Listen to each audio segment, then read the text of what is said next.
Baik, bismillahirrahmanirrahim. Assalamualaikum warahmatullahi wabarakatuh. Perkenalkan, nama saya Handur Ahmad Pananjung, mahasiswa MBKM Angkatan 2026 di UPTD PLTDIG. Kali ini saya akan membagikan cara digitasi on-screen menggunakan Quantum GIS.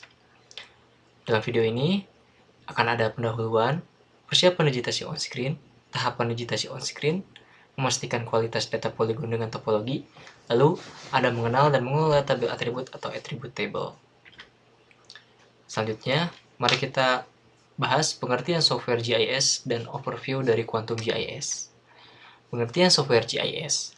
GIS ataupun Geographic Information System ataupun SIG merupakan sistem komputer yang dirancang untuk mengumpulkan, menyimpan, memanipulasi, menganalisis, dan menampilkan data yang memiliki referensi geografis ataupun koordinat ruang. Fungsi utamanya yaitu untuk menjawab pertanyaan berdasarkan analisis keruangan. Berikut adalah contoh-contohnya, ada ArcGIS, ArcGIS Pro, Global Mapper, ataupun Quantum GIS. Selanjutnya, untuk software yang akan kita gunakan yaitu software Quantum GIS, yang merupakan aplikasi ataupun perangkat lunak sistem informasi geografis pada desktop yang bersifat sumber terbuka ataupun open source, dan bebas lintas platform yang menjadikan tampilan, penyuntingan, dan analisis data geospasial dalam berbagai format. Quantum GIS dapat digunakan di berbagai sistem operasi, termasuk Linux, macOS, dan Windows, dan dapat diunduh dan diinstal secara gratis di laman resmi QGIS. Baiklah, selanjutnya pengertian data spasial, data vektor, dan juga data raster. Data raster. Gambar raster ataupun bitmap merupakan gambar yang disusun dari objek yang dinamakan pixel. Gambar ini memiliki sifat yang dipengaruhi dengan resolusi, yaitu ada resolusi spasial, temporal, dan spektral. Memiliki ukuran yang lebih besar dibandingkan save file ataupun data vektor. Lalu, ketika memperbesar gambar raster, maka gambar tersebut kemungkinan akan pecah, rusak, maupun blur ketika memperbesarnya melalui batas toleransi. Selanjutnya, ada data vektor. Gambar vektor merupakan gambar yang disusun dari objek geometris di mana objeknya tersebut dibuat dengan berdasarkan perhitungan matematis. Ketika memperbesar gambar vektor, maka gambarnya tidak akan pecah maupun rusak, dan vektor memiliki ukuran yang lebih kecil dibandingkan data raster. Dan data vektor dan juga data raster itu bisa dikonvert satu sama lain. Raster bisa ke vektor, dan vektor juga bisa ke raster. Selanjutnya yaitu digitasi on-screen data vektor berbasis citra base map. Apa itu digitasi on-screen? Digitasi on-screen merupakan proses menjiplak ataupun tracing fitur-fitur yang ada pada citra satelit atau peta dasar di layar monitor untuk mengubahnya menjadi data vektor yang berbentuk titik, garis, ataupun poligon. Dengan tujuan yaitu untuk mengekstraksi informasi dari gambar foto udara menjadi bentuk peta digital yang memiliki tabel informasi ataupun atribut. Selanjutnya di sini ada alat yang kita perlukan untuk digitasi on-screen, yaitu ada PC ataupun laptop. Terus ada software QGIS-nya, obviously, yang disarankan minimal versi 3 ke atas. Terus ada mouse dengan scroll wheel untuk memudahkan proses zoom in and out. Terus ada koneksi internet untuk memanggil base map online. Baiklah, selanjutnya kita masuk ke tahap persiapan digitasi on-screen. Bagi Bapak Ibu yang belum ada plugin Quick Map Service, bisa menginstalnya dengan cara klik menu plugins di bagian atas, lalu pilih Manage and Install Plugins, pastikan komputer terhubung ke internet, lalu di kolom pencarian, ketik Quick Map Service, pilih plugin tersebut, dan klik tombol Install Plugin di pojok kanan bawah.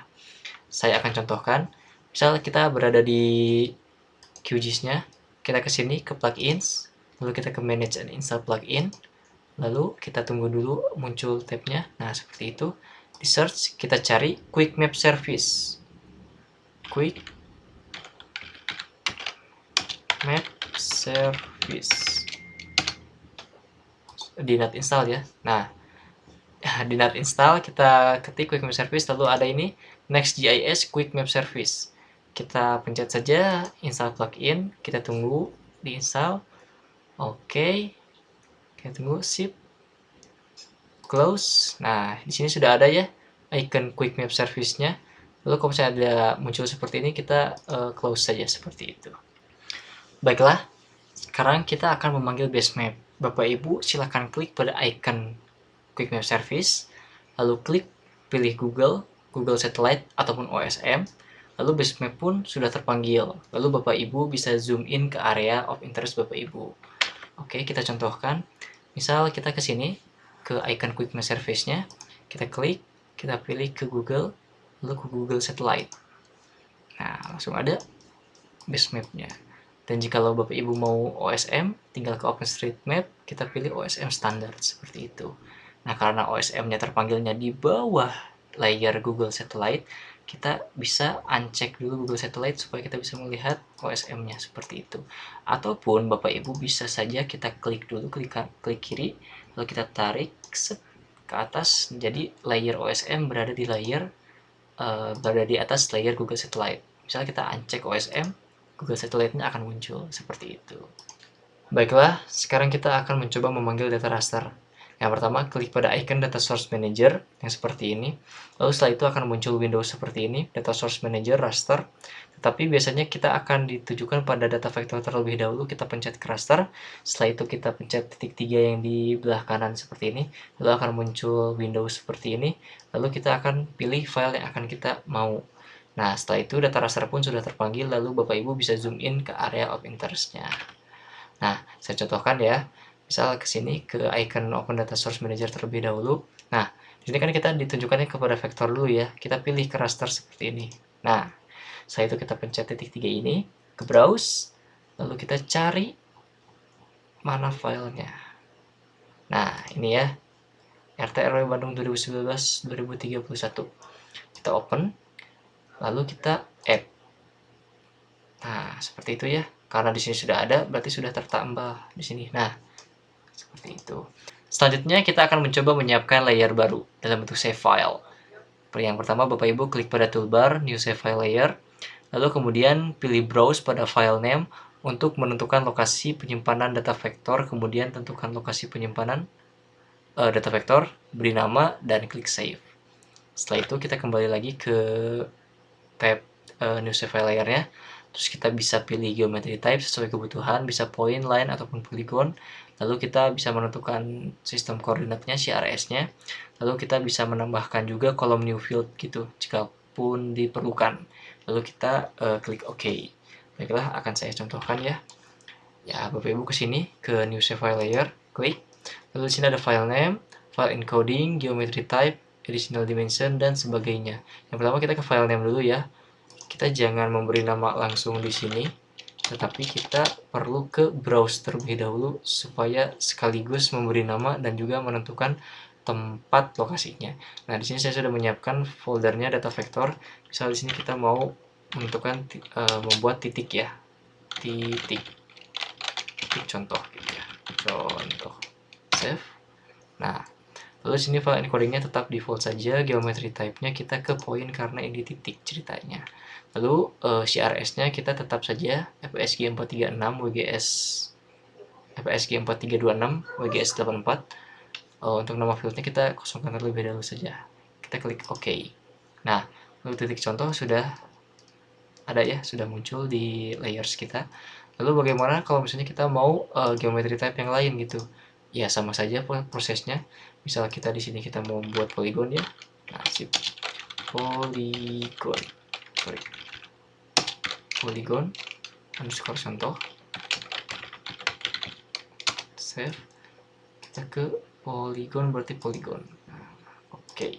Nah, seperti itu. Terus kalau misalnya kita mau line ataupun garis underscore contoh, save, geometry type kita ke line string seperti itu. Oke. Nah, seperti itu. Baiklah, selanjutnya kita akan memastikan kualitas data poligon dengan topologi. Sebelumnya, apa itu topologi dalam GIS? Topologi adalah aturan matematis dalam GIS untuk mengatur bagaimana fitur-fitur vektor, terutama poligon dan juga garis, saling berhubungan dan berbagi batas ruang.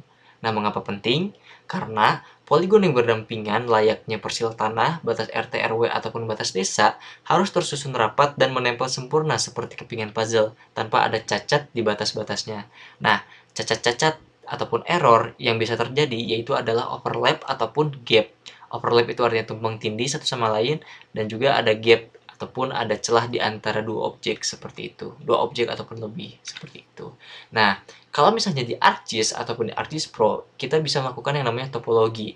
Nah, kalau misalnya di QGIS kita melakukannya topological editing. Jadi kita bisa mengedit langsung seperti itu. Nah, caranya yaitu dengan yang namanya mengaktifkan snapping toolbar. Bagaimana cara mengaktifkan snapping toolbar? Nah, seperti ini. Klik tab view, lalu kita cari toolbar, terus ke checklist snapping toolbarnya. Ke view, toolbar, lalu kita checklist snapping toolbar. Nah, seperti itu. Lalu pilih kita juga untuk mengaktifkan snapping toolbarnya, kita klik dulu yang namanya icon magnet seperti ini. Nah, lalu pilih vertex dan juga segmen seperti itu.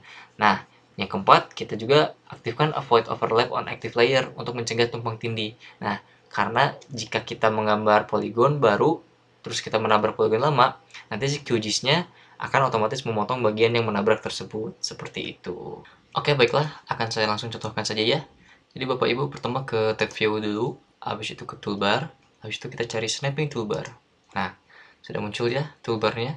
Lalu untuk mengaktifkannya, kita mengaktifkannya lewat icon bergambar magnet ini. Lalu kita pilih vertex, pilih segmen seperti itu. Nah, sebelum itu saya ingin memberitahu perbedaan antara pemakaian enable snapping dan juga tidak ketika kita tidak enable snapping. Misal di sini kita lagi mau mengedit persil tanah gitu ya. Misalnya ini udah ada persil tanah yang udah ada, kita mau nambah di sini. 1 2 3 4. Nah, di sini saya sudah dibuat secara sangat amat nempel gitu ya. Tapi ternyata saat di zoom ternyata celah. Nah, ini tidak boleh. Nah, bagaimana cara untuk mengatasinya, yaitu dengan kita mengaktifkan si ini snapping toolbarnya. Nah, kita milih vertex dan milih segmen. Jadi ketika kursor Bapak Ibu bisa menempel dengan vertex ataupun segmen seperti ini. Nah, kita coba lagi ya. 1 2 3 4, klik kiri, klik kanan. Oke. Terus kita lihat. Nah, sudah seamless ya, tidak ada gap, tidak ada apapun itu lagi. Nah, seperti itu. Nah, terus apa perbedaannya ketika kita allow overlap dan juga avoid overlap? Nah, misal di sini kita mau buat lagi nih persil di sini 1 2 3 4. Nah, di sini kan overlap nih. Tapi si QGIS ini karena low overlap jadi diperbolehkan gitu kalau misalnya overlap. Nah, jadi antara yang ini, yang baru sama yang tadi, yang kedua ini bentuknya masih sama. Nah, bagaimana kalau misalnya kita ngebuat lagi tapi di void overlap seperti itu. Nah, misalnya kita tambah lagi nih versi ketiga. Set. Oke.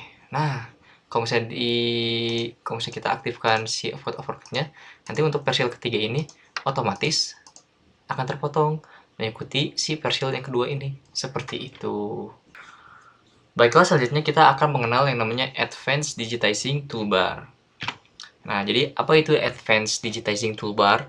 Selain ada alat digitasi dasar yang untuk menambahkan titik, garis, dan poligon, di QGIS pun menyediakan fitur lanjutan untuk memodifikasi bentuk yang sudah jadi dengan cepat. Nah, cara memunculkannya itu adalah klik kanan pada area abu-abu kosong di bagian atas QGIS dekat menu bar, terus centang Advanced Digitizing Toolbar. Nah, sedikit catatan, alat-alat ini baru akan aktif jika mode edit ataupun toggle editing ataupun icon pencil sedang dinyalakan pada layer. Baiklah, akan saya langsung contohkan ya. Nah, misal Bapak Ibu ke sini saja, ke area kosong, klik kanan, terus cari di toolbar, Advanced Digitizing Toolbar. Nah, seperti itu. Kurang lebih sama seperti view, toolbar, dan ini. Kalau misalnya Bapak Ibu mau langsung, tinggal klik kanan aja, di sini semua ada. Nah, seperti itu. Oke, lanjut. Nah, yang pertama di sini ada alat untuk memotong bentuk, ada split and reshape. Nah, bagaimana jika kita ingin membelah satu bidang tanah menjadi dua kepemilikan? Nah, kita bisa gunakan alat ini, bisa gunakan split feature, membelah satu poligon menjadi dua poligon yang benar-benar terpisah, berdiri sendiri di tabel atribut. Nah, cara pakainya klik dari luar poligon, lewati poligonnya, lalu klik kanan di luar poligon. Seperti itu. Akan saya langsung contohkan ya. Misal di sini kita split polygon atau split feature. Nah, split feature ya. Jadi kita dari luar poligonnya, keluar poligon lagi, ke kanan. Nah, langsung terpotong ya. Di sini jadi dua kepemilikan yang berbeda. Itu ada dua kepemilikan yang berbeda seperti itu.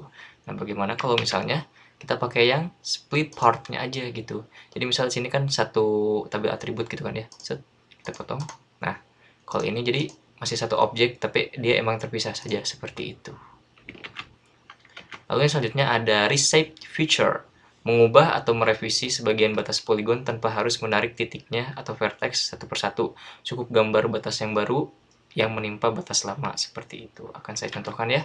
Misal di sini reshape, mana reshape? Nah, ini reshape ya. Nah, reshape. Misal di sini kita mau nambah di sini set set set set.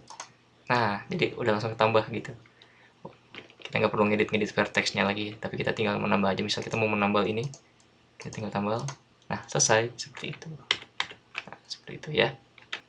Baiklah, selanjutnya adalah alat menggabungkan objek ataupun merge.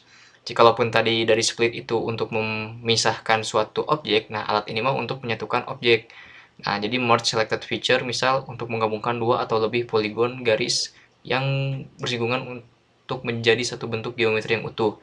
Nah, atributnya pun akan dilebur menjadi satu baris seperti itu. Nah, misal di sini kita punya dua pensil kan ya tadi ya. Nah, misal kita ke sini dulu ya, ke select feature dulu. Misal Bapak Ibu tadi dari icon yang ini karena tangan gitu kursornya, kita ganti ke sini, ke select dulu.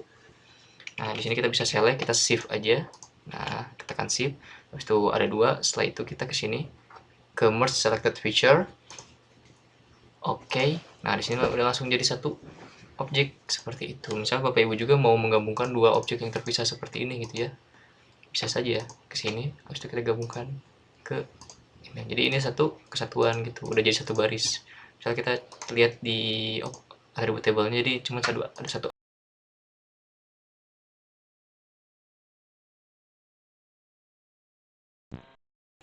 Nah, baiklah. Selanjutnya ada alat untuk membuat lubang dan juga bagian yang terpisah, rings and part. Dalam GIS ada konsep ring ataupun lubang donat dan juga part ataupun kepulauan. Nah, di sini ada fitur ring, untuk lubang ada add ring, untuk melubangi sebuah poligon, contoh ada area di danau di tengah poligon hutan. Terus fill ring membuat lubang tapi otomatis membuat poligon baru di dalam lubang tersebut. Terus ada delete ring untuk menghapus lubang ataupun menambal kembali poligon. Langsung saya contohkan saja ya. Misal di sini adalah suatu poligon hutan. Nah, Bapak Ibu pengen mau menambahkan yang namanya ada danau gitu misal seperti ini. Nah, seperti ini ya. Nah, terus ternyata danaunya udah hilang dan sebagainya, ya tinggal ke sini saja ke delete ring, langsung dipencet saja. Nah, seperti itu. Nah, kalau misalnya ini yang fill ring itu dia kayak ngebuat oke. Nah, dia tuh ngebuat poligon baru gitu, tapi di tengah-tengah poligon yang lama seperti itu. Jadi kalau misalnya kita coba pindahkan juga, jadi kayak ngebuat poligon baru gitu seperti ini. Seperti itu. Oke, selanjutnya ada yang namanya feature part ataupun bagian terpisah. Ada add part, membuat poligon baru yang letaknya terpisah tetapi di tabel atribut terhitung sebagai satu objek yang sama seperti tadi. Nah, contoh Provinsi Kepulauan Riau yang terdiri dari berbagai macam pulau yang terpisah tapi identitasnya satu. Nah, terus ada juga delete part untuk menghapus lubang ataupun menambal kembali poligon. Nah, kita contohkan saja ya. Sorry. Sip. Misal di sini kita ternyata ya ini kepulauan ini masih ada kepulauan lagi gitu ya, masih ada satu pulau lagi di sini gitu, dua pulau ini ternyata masih ada satu pulau lagi di sini gitu. Nah, kita tinggal tambahkan part saja, tapi sebelum itu kita pilih dulu, habis itu kita cari untuk add part. Nah ini add part. Nah, di sini kita langsung saja set. Nah, di sini langsung ya, langsung ada gitu dia, jadi ada 3 kepulauan seperti itu di sini. Nah, bagaimana kalau misalnya kita mau menghapus si part yang tadi, kita tinggal ke sini saja ke delete part, itu kita klik. Nah, seperti itu. Jadi cuma ada 2 pulau lagi seperti itu. Oke, baiklah, sekarang kita masuk ke tahapan digitasinya. Sebelumnya tadi kita sudah melakukan tahapan persiapan dengan mengaktifkan snapping toolbar dan juga advanced digitizing toolbar untuk membantu kita dalam proses digitasi. Sekarang kita masuk ke tahapan digitasinya. Nah, sebelum itu kita perlu mengaktifasikan toggle editing. Nah, untuk melakukan editing data, kita klik kanan pada layer data vektor yang ingin diedit, kemudian pilih toggle editing ataupun klik simbol pada toolbar. Seperti berikut ya. Nah, saya contohkan. Misal di sini kita mau mengedit polygon, kita bisa saja klik kanan dulu, habis itu kita toggle editingnya kita aktifkan, kita pencet klik kiri. Sip. Nah, saya itu sudah muncul ya semua, editingnya sudah menyala. Kalau misalnya tidak mau seperti itu, bisa juga kita langsung pilih saja salah satu dari layer vektor kita, terus kita klik toggle editing yang ada di toolbar di atas. Sip. Nah, sama saja seperti itu. Selanjutnya, Nah, jikalau sedang mengedit layer polygon, klik simbol Add Polygon Feature seperti di samping pada toolbar untuk memulai digitasi polygon area, seperti ini. Jikalaupun sedang mengedit layer point, simbolnya akan seperti ini. Dan jikalau sedang mengedit layer line ataupun garis, simbolnya akan seperti ini. Hanya berbeda simbol saja, tetapi untuk posisi tetap berada di posisi yang sama. Saya contohkan ya. Sebentar. Nah, seperti ini. Misal saya lagi di layer polygon, maka simbolnya seperti ini. Add Polygon Feature. Bagaimana kalau misalnya saya sedang mengedit di garis, di line. Si simbolnya akan seperti ini. Add Line Feature. Terus kalau misalnya untuk contoh, untuk titik contoh, simbolnya seperti ini. Sama saja. Nah, enaknya kalau di QGIS, kita bisa mengedit 3 layer vektor secara langsung, secara bersamaan. Kalau di ArcGIS, kita perlu satu-satu berpindah editing ke status editingnya masing-masing satu-satu gitu. Kalau di sini kita bisa langsung saja gitu. Misal di sini kita poligon, kita mau nambah poligon, sip, oke, langsung ada. Terus kalau misalnya di garis, kita mau nambah garis, kita bisa juga langsung. Nah, kalau misalnya di titik juga, kita juga bisa langsung titik saja langsung, seperti itu.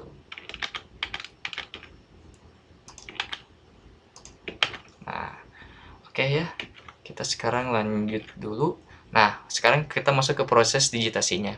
Nah, selanjutnya kita bisa mengklik titik-titik ataupun node mengikuti bentuk objek pada base map.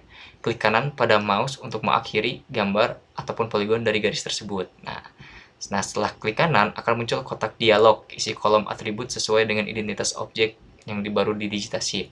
Misal ada ID-nya namanya 1, namanya lapangan. Jikalaupun Bapak Ibu mengisi field ketika membuat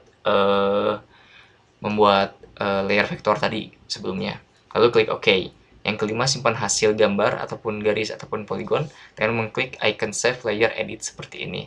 Nah, ataupun klik kembali icon toggle editing seperti ini untuk keluar mode edit gitu.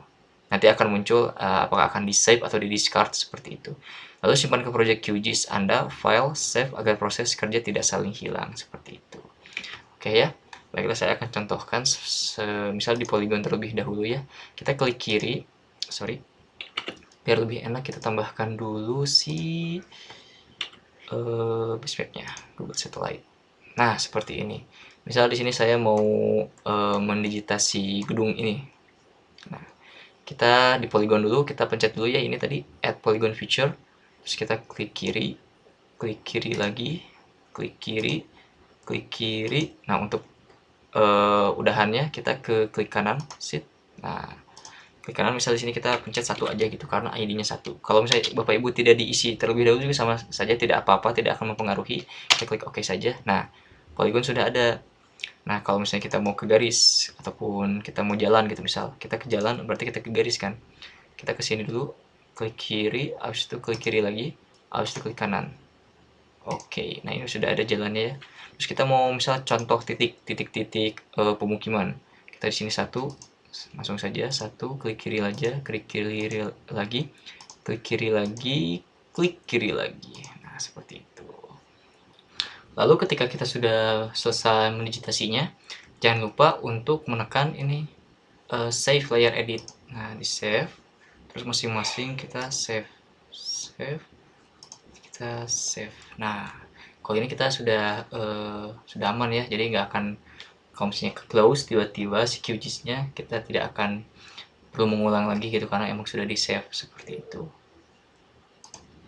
Baiklah, selanjutnya kita akan mengenal dan juga mengelola tabel atribut ataupun attribute table. Nah, tabel atribut itu adalah pangkalan data ataupun database yang menyimpan informasi non-spasial berupa teks, angka, ataupun tanggal yang terhubung langsung dengan objek spasial berupa titik, garis, ataupun poligon dalam peta, seperti itu. Nah, fungsinya apa? Biasanya tuh untuk simbologi ataupun pewarnaan otomatis. Jadi kita bisa mewarnai peta secara otomatis berdasarkan kategorinya. Contoh, kita punya poligon dengan atribut rumah yang berwarna kuning, toko berwarna merah, dan sekolah yang berwarna biru, seperti itu. Terus untuk labeling ataupun pelabelan, kita juga bisa memunculkan teks nama objek di atas peta secara otomatis. Lalu yang ketiga ada analisis dan juga pencarian ataupun query, memudahkan komputer menyaring data, misalnya tampilkan semua jalan yang kondisinya rusak berat, seperti itu. Nah, terus untuk anatomi ataupun struktur dari tabel atribut itu ada baris ataupun row ataupun feature. Jadi setiap satu baris horizontal di tabel mewakili satu objek geometri yang ada di peta. Jika Anda menggambar 10 rumah, maka akan ada 10 baris di tabel, seperti itu. Terus ada kolom ataupun field. Terus setiap kolom vertikal mewakili jenis informasi atau karakter dari objek tersebut. Contoh, kolom ID, nama objek ataupun remark, dan sebagainya. Terus tipe data field itu ada teks, string, atau untuk huruf, kata, misal nama pemilik gitu. Terus ada whole number ataupun integer, untuk angka bilangan bulat, misal jumlah lantai. Terus ada desimal ataupun real, untuk angka desimal, misal luas tanah ataupun panjang jalan. Lalu, untuk cara membuka ataupun mengedit tabel atribut di QGIS adalah sebagai berikut. Yang pertama, kita klik kanan pada layer yang ingin dilihat datanya. Lalu pilih Open Attribute Table yang ada icon tabelnya. Terus, untuk mengubah ataupun mengisi tulisan di dalam tabel, pastikan mode editnya menyala dengan mengklik icon toggle editing sebagai gambar pensil. Terus setelah itu, Bapak Ibu bisa langsung mengetik di dalam sel-sel tabel, seperti itu. Nah baiklah, langsung saya akan contohkan saja ya. Jadi Bapak Ibu, pertama kita ke sini dulu, ke poligon yang mau kita isi tabel atributnya. Terus kita klik kanan, kita open attribute table. Nah seperti itu. Nah kalau misalnya Bapak Ibu mau mengedit, jangan lupa ya, toggle editingnya diaktifkan terlebih dahulu. Tetapi jikalau Bapak Ibu ini sudah statusnya sudah mengedit, sudah mengklik toggle editing di luar dari tabel atribut tadi, kalau misalnya Bapak Ibu langsung ke open attribute table, langsung dalam mode edit seperti itu. Baiklah, selanjutnya untuk menambahkan kolom informasi baru ataupun new field di tabel atribut. Yang pertama, tadi buka atribut table dan pastikan icon toggle editingnya sudah aktif. Sudah. Terus kita ke klik icon new field, gambar tabel kecil kuning dengan bintang plus seperti ini. Terus muncul jendela add field, isi nama, misal kondisi ataupun apapun itu. Nah, catatan maksimal 10 huruf dan tanpa spasi, bisa diganti dengan underscore seperti itu. Jadi nggak boleh ada spasi ya kalau misalnya di nama field itu. Terus pilih type, misal teks ataupun string. Tentukan length-nya maksimal jumlah huruf yang bisa diketik, misal 50 gitu. Terus klik OK, kolom baru siap diisi seperti itu. Oke, saya akan langsung contohkan ya. Misal di sini kita mau nambah ini gitu. Nama misal pola ruang gitu ya. Pola underscore ruang seperti itu. Nah, type-nya karena saya ingin ABC ataupun huruf, jadi kita ke teks, ke string dulu seperti itu. Terus length-nya biasanya saya supaya tidak terbatas, kita 30 aja ya biasanya seperti itu length-nya. Terus kita klik OK seperti itu. Nah, sekarang kita udah bisa ngedit nih, udah bisa ngisi ini mau apa, ini mau apa. Nah, misal di sini ini adalah industri. Terus kita pilih lagi yang kedua. Nah, yang kedua ini misal pemukiman, pola ruangnya. Pemukiman. Terus yang ketiga kita klik yang ketiga. Habis itu kita ini ternyata ini adalah lahan kosong. Bisa lahan kosong seperti itu. Terus untuk menyimpannya kita bisa langsung klik simpan saja seperti itu. Baiklah, terima kasih sudah menonton video ini. Semoga ilmunya bermanfaat. Sekian, wassalamualaikum warahmatullahi wabarakatuh.